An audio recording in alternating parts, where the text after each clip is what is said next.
Reporting terminologies, business object, class report field, RBO, PBO, and what are the different types of data sources we have, most frequently used data sources, what is the difference between employee business object, contingent worker business object, and worker business object, what is the difference between all active and terminated, only all workers.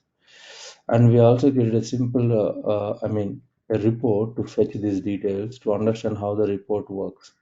Does anyone have any questions on this topic before we start a new topic today on reporting?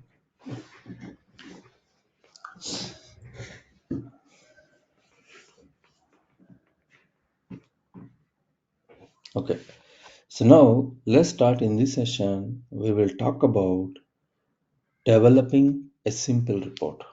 Okay, so we have different types of reports are available, friends, but we are going to talk about here in this class simple report, advanced report, because 99% we will use only advanced report.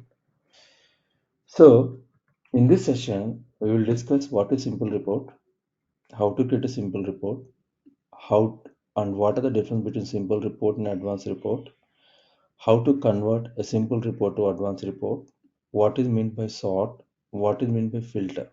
Okay, these will try to cover in today's topic. Advanced report you can share with other users. Example, I create the report, guys. I want to share with you is possible. Simple reports, you have simple filters. Complex reports has filters, even prompting also, plus sub-filters as well. Simple report, you cannot publish as a web service, which means once you get the report and you want to share the report output with any other vendors or any other systems, if you want to share this report with any other vendors, not possible. But here, you can convert this report as a web service and send the data through a EIB to the external vendor is possible. Our system is possible. And here, there is no related business object or field concepts.